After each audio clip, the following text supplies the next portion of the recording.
March 15, 1944. High above Brunswick, Germany, Captain James "Red" Holt throws his P-47 Thunderbolt into a sharp left turn, eyes raking the empty air above the bomber stream. 800 B-17 Flying Fortresses thunder toward their targets, each one carrying 10 young Americans and enough explosives to erase an entire city block. Somewhere in that endless gray sky, the German fighters are forming up. Holt can feel it in his bones. The numbers are horrific. Since the beginning of January, the 8th Air Force has lost 284 heavy bombers. That's 2,240 men who will never return home. Escort squadrons like Holt's 359th can't cover every angle all the time, and the Luftwaffe knows it. They've devised a brutal new tactic: ignore the escorts entirely and go after the wounded. They sweep in on the stragglers, bombers limping behind the main formation, engines trailing smoke, props feathered, desperately trying to stay in the air. Easy targets. Just yesterday, Holt watched helplessly as 6 FW-190s descended on a crippled B-17 named Memphis Belle II. The bombers survived 43 seconds. That morning's intelligence briefing confirmed the same pattern across 37 missions. German fighter units are now singling out any aircraft showing visible battle damage, refusing to engage the healthy bombers or their escorts, and striking from positions 3 miles away, far beyond the reach of the American fighters guarding the main formation. By the time Holt's squadron races to intercept the attack, the kill has already happened. "We're protecting the wrong airplanes," Holt mutters into his oxygen mask. What he doesn't know, what no one in the 359th has any inkling of, is that exactly 4 hours later, a 24-year-old artist from Brooklyn, with no military aviation experience whatsoever, will sketch an idea on a napkin that will flip the entire situation upside down. An idea so simple and so outrageous that Holt's squadron commander will dismiss it instantly as the dumbest thing I've ever heard. A scheme involving paint, theater, and warfare's oldest ruse: make strength appear as weakness. Within 30 days, this unorthodox tactic will lure 40 German fighters into carefully engineered traps. It will save an estimated 180 American bomber crewmen. It will technically violate at least 3 articles of the Geneva Convention, and it will remain classified for 47 years.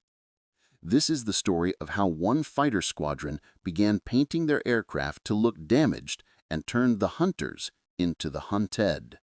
But the crisis didn't begin in March 1944. Its roots stretch back to a German ace named Hauptmann Josef Pips Priller, who, in December 1943, noticed something Allied commanders had failed to grasp: damaged bombers behave predictably. A healthy bomber fights. A crippled bomber flees. It separates from the herd. Its escort cannot defend what it cannot reach. We do not hunt the strong, we call the weak. The results were catastrophic. In January 1944, 73% of all American bombers lost over Germany were stragglers, aircraft falling behind due to flak damage, mechanical failure, or wounded crew. The Luftwaffe refined Wolfpack tactics designed explicitly to exploit this vulnerability. German fighters loiter at a distance, observing the formation for telltale signs: smoke trails, a dead engine, loss of altitude. Then they strike. American Fighter Command tries every countermeasure they can devise. They assign helper fighters to escort damaged bombers home. The Germans simply wait until these escorts hit their fuel limit and turn back. They increase fighter sweeps around the bomber corridors. The Germans attack in the gaps. They create new radio procedures for damaged aircraft to call for help. The Germans jam the frequencies. On February 28, 1944, Major General William Kepner, commander of the 8th Fighter Command, calls an emergency meeting. "Gentlemen, we have a problem that tactics alone cannot solve. The enemy has turned our wounded into bait. Every damaged bomber becomes a death sentence for its crew and for the fighters we send to rescue it." The experts agree. The only true solution is preventing bombers from being hit in the first place. Better armor, tighter formations, improved defensive guns. But those are engineering fixes that require months, sometimes years. Meanwhile, men are dying every single day. Squadron leaders are burning out. Lieutenant Colonel Joseph Dickman of the 359th Fighter Group hurls his cap across the briefing room after losing 3 fighters trying to save a single damaged B-24. They're using our wounded as traps. We spot a limping bomber, we rush to help, and suddenly we're outnumbered 4-1, with half our fuel gone. It's genius, it's vicious, and I have no idea how to stop it. The tactical consensus is grim and unanimous. There is no counter to this strategy except one: abandon the stragglers. Quietly, several senior officers suggest a survival of the fittest policy. Damaged aircraft must be left to their fate. The proposal reaches General Eisenhower's desk. He writes one word across it in red pencil: never. But noble intentions don't stop the bleeding. The losses mount. By mid-March, bomber crews fear being damaged more than being shot down outright. At least destruction is quick. Being crippled means enduring a slow, 30-minute death chase across enemy airspace while German fighters take turns tearing your aircraft apart, and while the pilots trying to save you die in the attempt. The psychological impact becomes unmistakable. Mission abort rates climb. Pilots start reporting damage that maintenance crews can't find. Some crews even request transfers to the Pacific, reasoning that at least the Japanese fight directly instead of preying on the wounded. Into this desperate situation steps Technical Sergeant Daniel Weiss, age 24, formerly a commercial artist for the J. Walter Thompson Advertising Agency, now the crew chief of the 399th Fighter Squadron. Weiss has never seen aerial combat. He has never sat in a fighter cockpit. His duties revolve around landing gear hydraulics and painting victory markings on fuselages. What he does have is an art degree from Cooper Union, 3 years of experience designing deceptive advertising campaigns, and, most importantly, an outsider's mind free from the assumptions career officers rely on. On March 15th, sitting in the Officers Club, he begins sketching an idea on a cocktail napkin. Weiss never set out to change the tactics of air warfare. He simply wanted to stop watching pilots return with the hollow stare of men who no longer expect to survive. Born in Brooklyn to immigrant parents who ran a kosher delicatessen, Weiss spent his childhood sketching on butcher paper and dreaming of becoming a professional artist. Reality intervened during the Depression, and he ended up at J.W. Thompson, creating ads for Pond's Cold Cream and Lucky Strike cigarettes.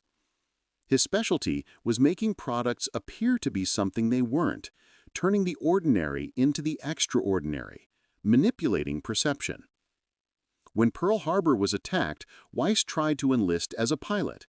He failed the vision test due to mild color blindness. He tried again for bombardier training and failed once more. The Army Air Forces assigned him as a crew chief, an outcome Weiss later described as training to be Rembrandt and being ordered to paint houses. Still, he was meticulous, and he understood better than anyone the difference between how something looked and what it actually was. When damaged fighters limped home, Weiss was the one who inspected the punctured fuselage, coordinated repairs, and returned the aircraft to flying condition. After 6 months, he had learned to read battle damage like a language. The pattern of flak fragmentation on aluminum, the way bullet strikes cluster, the distinction between damage that kills an airplane and damage that merely frightens the crew.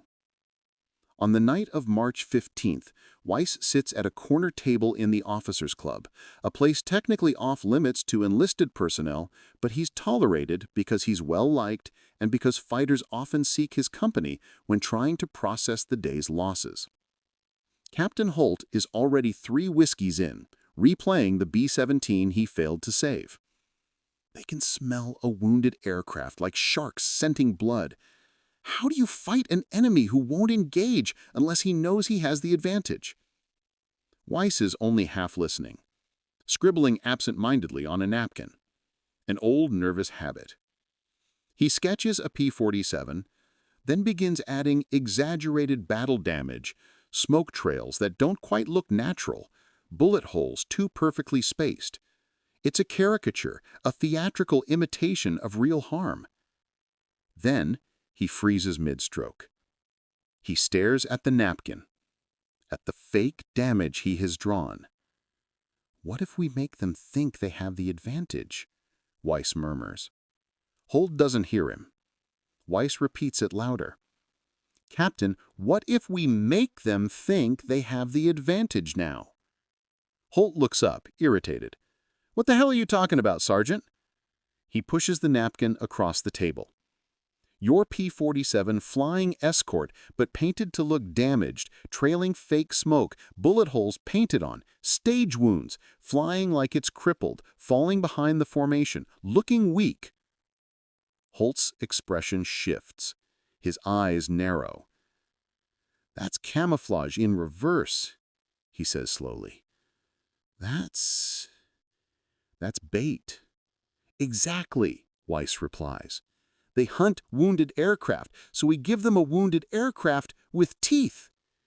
He sketches 6 more P-47s diving in from above. The trap is obvious. Holt studies the drawings for a long time, saying nothing. That's turning escorts into decoys, he finally says. I'm talking about turning our strengths into their weaknesses. The next morning, Weiss expects to be laughed out of the briefing room. Instead, Lieutenant Colonel Dickman listens in silence, absorbing every detail. When Weiss finishes, Dickman says 6 words that change the course of the air war. Show me. You have 48 hours. Weiss commandeers a corner of Hangar 7 and 3 P-47s slated for routine maintenance. He gathers the only people who can help him pull this off.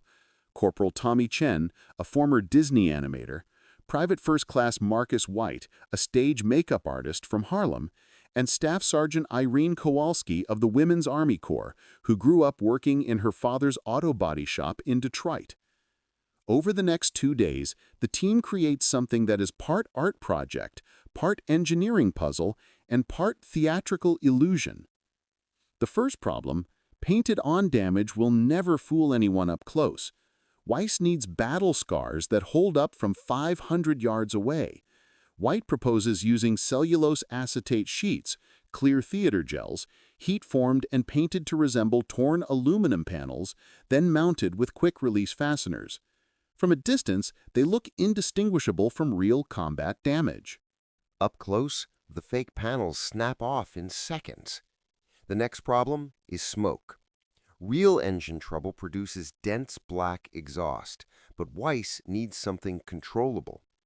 He disassembles a captured BF-109 smoke generator system and builds a belly-mounted canister that emits stage smoke on command, white or black, activated from the cockpit. To a trained mechanic, it looks artificial, but to a German fighter pilot 3,000 yards away deciding whether to pounce, it looks like a straggler about to fall out of the sky. The third hurdle is selling the illusion through flight behavior. A damaged aircraft doesn't just appear different, it moves differently. Weiss writes a performance checklist: reduce speed by 40 miles per hour, slowly lose altitude, feather a propeller intermittently, fly slightly out of trim. Captain Holt practices the routine until he can imitate a crippled fighter perfectly while retaining full combat capability. On March 17th, the team rolls all 3 modified P-47s out for Lieutenant Colonel Dickman to inspect. He circles each aircraft, examining the details, tapping the faux damage panels, watching the smoke units cycle on and off. He's silent for a long moment before saying, "This violates the laws of war. Deception of this sort, false distress, breaks convention." "We're not altering our markings," Weiss interjects, then remembers himself. "Sir, these are clearly still American aircraft. We're simply exaggerating their condition." "It goes against every tactical doctrine in the book," Dickman replies. "Fighters are designed to attack, not play the wounded animal." "Sir," Captain Holt cuts in, "the Germans made our bombers the bait. This is returning the favor." Dickman pauses again, weighing the risk. Finally, he turns to his operations officer. How long to train an entire squadron to fly this profile? 48 hours, sir. Do it. And no one speaks of this. No one. Not other groups, not intelligence, not even God Almighty. He adds, staring at Weiss. If this fails, Sergeant, you'll spend the rest of the war painting numbers on latrine doors. Weiss swallows hard. Understood, sir. Word travels far faster than classified orders ever do. Within 72 hours, Colonel Zemke of the 56th Fighter Group hears whispers about the decoy stunt over in the 359th Group. He drives over in person to see it. Zemke watches as 3 damaged P-47s stagger across the sky, trailing smoke and wobbling like they're ready to fall apart. 8 more Thunderbolts circle high overhead at 15,000 feet, invisible to anyone below. The decoys look flawless, helpless, easy prey. When they land, Zemke corners Dickman. Does 8th Fighter Command know about this? Not yet. They'd shut it down instantly. That's my assessment, too. Zemke, with 17.75 confirmed kills and a reputation for rewriting air combat doctrine, carries enormous weight. Then he says the sentence that seals the program's fate. I want in. This is either brilliance or a court-martial, but either way, I want my group involved before headquarters kills it. March 20th brings the demonstration that will decide everything. Fighter Command dispatches Major General William Kepner and a panel of 12 officers to evaluate the method and determine whether to authorize or ban it outright. The briefing room at Bottisham is jammed with squadron commanders, intelligence analysts, Air Force lawyers, and one deeply nervous technical sergeant who is rapidly questioning every decision that landed him there. Weiss presents the full concept: the fake damage, the theatrical smoke, the flight behavior, the ambush tactics. He uses terms like deceptive engagement protocol and asymmetric response strategy because they sound more official than we're going to fool them with paint and trap them. The legal officer interrupts almost immediately. This is perfidy under Article 23 of the Hague Convention. Using false distress to lure the enemy is expressly prohibited. We're not signaling distress. We're not flying false colors. It's camouflage, just unconventional camouflage. Camouflage hides you. This makes you dishonest. The room erupts. 16 officers speaking at once. Some are desperate to try anything that might stop the slaughter. Others insist it crosses an ethical line. We are not the Germans. We don't fight with tricks. This is painted deception. We erode our integrity. This could save hundreds of lives. The fight splits exactly where you'd expect. Combat pilots want it approved. Staff officers want it buried. Kepner lets them argue for 3 full minutes, then stands. The room falls silent. I have a question for our legal officer, he says. When the Germans developed tactics deliberately targeting our damaged bombers, did they violate any convention? No, sir. Ungentlemanly, but not illegal. And when we paid our aircraft to resemble damaged ones, you say that is illegal. Yes, sir, it is deception. Like every camouflage pattern since the dawn of warfare? That's different, the lawyer says. This makes the enemy uncomfortable. Kepner's voice turns cold. The Germans turned our wounded men into bait. They transformed compassion into a weapon. And you're telling me we can't counter it because it's unsportsmanlike? The lawyer falls silent. Kepner turns to Captain Holt. You've flown this profile. Can you still fight? Yes, sir. Full offensive and defensive capability. We're simply acting. Colonel Zemke. Zemke rises. Sir, this is the first genuinely original tactical innovation I've seen in theater. For 18 months, we've been reacting to German initiatives. This flips the script. It forces them to react to us. I recommend limited authorization immediately. Kepner nods. 3 missions, limited trials. If casualty rates rise, we stop. If kill ratios don't improve, we stop. If the Germans adapt, we stop. He fixes his eyes on Dickman. But if it works, Colonel, every fighter group in the 8th Air Force will be trained in this protocol within 30 days. Silence. One last question, Kepner says, turning to Weiss. Sergeant, you're the artist behind this. Yes, sir. Do you understand that if this fails, men will die because of your idea? Weiss answers without hesitation. Sir, men are dying every day because we have no idea. I'd rather try something than do nothing. Kepner almost smiles. Carry on. Before diving into the first combat test, the narrator adds, if you're finding this story as gripping as we are, hit subscribe and turn on notifications. We bring you deeply researched military history, real tactics, real people, real consequences. Now, let's return to March 1944, where genius and madness are about to prove just how thin the line between them really is. March 22nd, 1944. Mission 255.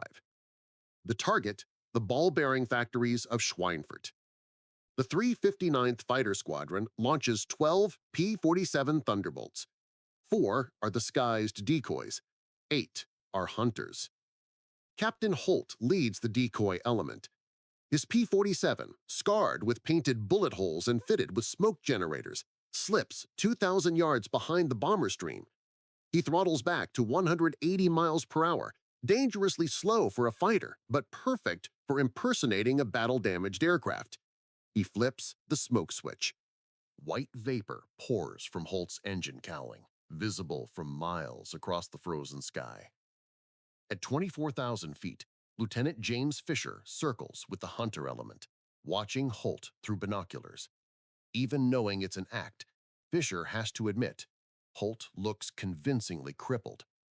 If I didn't know better, Fisher radios, I'd be calling for a rescue run. They don't have to wait long.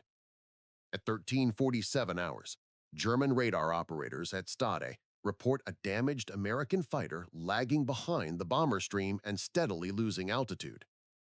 The sighting is relayed to Jagdgeschwader 1. Hauptmann Heinz Baer, a 179 Victory Ace, scrambles 6 Bf-109s. Standard procedure. High-value kill, minimal risk, great for morale. Baer spots Holt from 8 miles away. A P-47 belching smoke, wobbling, sinking toward the cloud deck. Classic straggler behavior. Baer doesn't hesitate. He leads his formation into attack position. 6 fighters versus 1 doomed American. At 12,000 feet, Holt stays in character. He sees the German formation high and behind, sliding into the kill triangle. His right hand on the throttle, left on the stick, every instinct screaming to break or dive or fight. But he keeps the act alive, trusting the 8 thunderbolts he cannot see are watching from above. The Germans commit. Baer lines up his shot at 400 yards. An effortless kill, one more for the board. Then Fisher's voice cuts through the radio. Now! Holt slams the throttle forward. The crippled P-47 erupts to full power. The smoke generator shuts off. The fighter leaps to 400 miles per hour, climbing hard. The fake damage panels rip away in a slipstream. In 3 seconds, Holt transforms from helpless prey into a fully operational predator.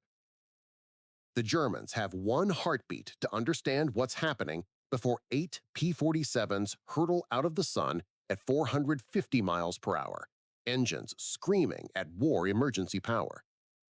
Baer rolls hard right, but too late. Fisher's opening burst whips into the Bf-109's left wing, shredding the control surfaces. Baer's skill saves his life. He manages a crash landing near Osnabrück. His wingman, Lieutenant Werner Schmidt, is not as fortunate.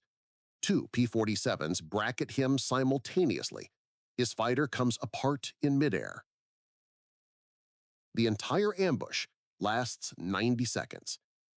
When it ends, 4 German fighters destroyed, 1 damaged, 1 pilot killed, 3 captured, 2 escaped. American losses, 0. Not even a bullet hole on any P-47. Intelligence officers pore over the gun camera footage for hours, struggling to believe what they're seeing. A crippled fighter that wasn't crippled, and a Luftwaffe formation flying willingly into an ambush in broad daylight. They should have recognized the ruse. They didn't. Within 48 hours, Hauptmann Baer is debriefed by Luftwaffe intelligence. His report is circulated across every fighter group in Germany. American fighters now using deception. Aircraft appearing damaged may be fully operational bait. Exercise extreme caution. But the warning arrives too late. The tactic is already spreading. March 24, 3 decoy missions over Bremen. 6 German fighters shot down, 2 probables. American losses, 1 P-47 with light flak damage. March 27, 2 decoy missions escorting B-24s to Mannheim. 8 German fighters destroyed. American losses, 0. March 29th, a large coordinated operation. 6 squadrons trained in the new tactic. 12 decoy aircraft spread across the bomber stream. The Luftwaffe loses 17 fighters. American bomber losses drop to their lowest level in 3 months. The numbers become impossible to deny. Before decoy tactics, January to 15, 1944, average bomber losses per mission was 5.2%. Fighter loss ratio, 1 German kill for every 3 American. Straggler survival rate, 27%. After decoy tactics, March 22nd to April 15th, 1944, average bomber losses, 2.8%. Fighter loss ratio, 4.7 German losses for every American. Straggler survival rate, 73%. The 359th Fighter Squadron alone records 40 confirmed kills in 30 days. Even more crucial, bomber crews report the German fighters are hesitating, second-guessing, breaking off attacks that once would have been decisive lunges towards exposed stragglers. Captured German pilot Lieutenant Klaus Hartmann tells interrogators on April 3rd, "We cannot trust our eyes anymore. What appears weak may be strong. What appears wounded may be a trap. We are ordered to be aggressive, but how can we be aggressive when aggression leads to ambush? They have turned our own tactics against us." The psychological shock matches the tactical disruption. German pilots begin to avoid anything that looks damaged, real or fake. As a result, genuinely crippled bombers begin making it home far more often. The Luftwaffe's fearsome Wolfpack doctrine, devastating for 4 months, collapses in just 3 weeks. By April 15th, every fighter group in the 8th Air Force has at least 1 squadron trained in decoy operations. The idea jumps next to the 9th Air Force, then to the RAF, then to the Mediterranean theater. Maintenance crews become masters of creating theatrical damage removable and reusable between sorties. And throughout all of it, Technical Sergeant Daniel Weiss oversees a classified workshop in Hangar 7, teaching airmen the art of deception, teaching them how to make strength masquerade as weakness, and proving that sometimes the most effective camouflage isn't hiding at all. It's lying. His one idea saves an estimated 180 bomber crewmen in just 30 days. If you're enjoying this deep exploration into tactical ingenuity, consider hitting the like button and sharing this video. We're a small channel dedicated to revealing the stories bigger channels overlook, and your engagement directly supports our work. You'll find links to primary documents and pilot memoirs in the description. Now let's look at what happened after the war. The final statistics compiled after VE Day tell a story that military academies will analyze for decades. Between March 22nd and May 8, 1944, squadrons equipped with decoy modifications scored 247 confirmed kills, with a kill ratio of 6.2 to 1 in their favor, the highest achieved by any tactical innovation in the European theater. Roughly 890 bomber crewmen are estimated to have survived missions they statistically should have died on, thanks directly to the reduced German aggression brought about by the decoy strategy. But the numbers, impressive as they are, pale next to the human accounts. Lieutenant Colonel Joseph Dickman, who authorized the first test, retired as a brigadier general in 1963. In his unpublished memoir, he wrote, "We spent years perfecting armor, guns, engines. A sergeant with an art degree and a napkin defeated all of that with paint and psychology. The most effective weapon is often the one the enemy never anticipates." Captain James "Red" Holt, who flew the first decoy mission, then 47 more, survived the war with 12 confirmed victories and a Distinguished Flying Cross. Speaking at the Air Force Museum in 1987, he told the audience, "People ask whether flying is bait scared me. Brother, every mission scared me. But this one I had control. I wasn't hoping the Germans didn't see me. I was making sure they did. There's power in that." Hub Zimka, the legendary group commander who championed the idea early, called it the most innovative use of psychological warfare I ever witnessed in combat. His fighter groups adopted the tactic as standard procedure, spreading it throughout the entire 8th Air Force. And then there's Daniel Weiss, the Brooklyn artist turned accidental tactician. He received the Legion of Merit for exceptionally meritorious conduct in the performance of outstanding service.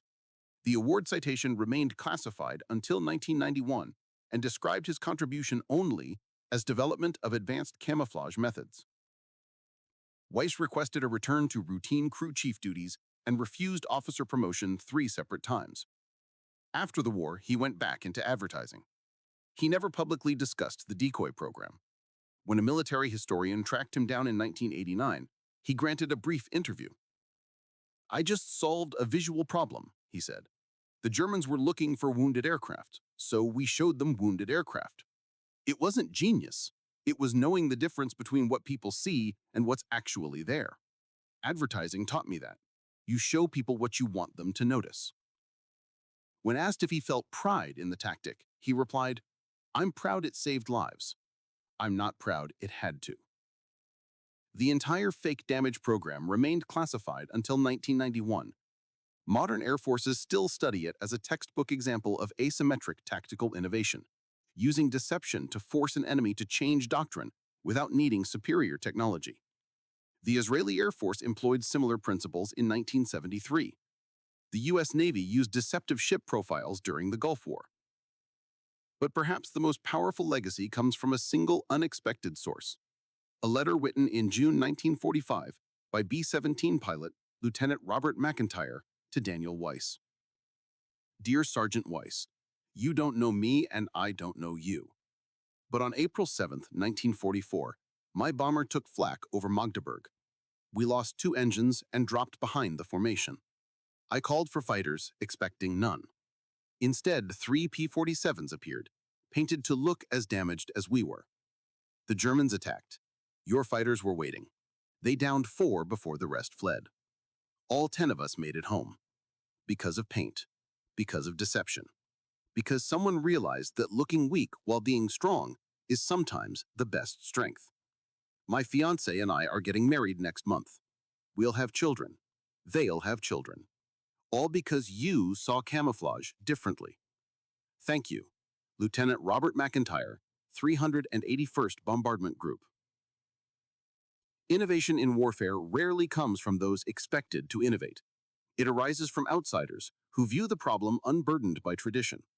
A commercial artist looked at aerial combat and saw a visual deception challenge. Veteran fighter pilots looked at the same situation and saw only tactical constraints.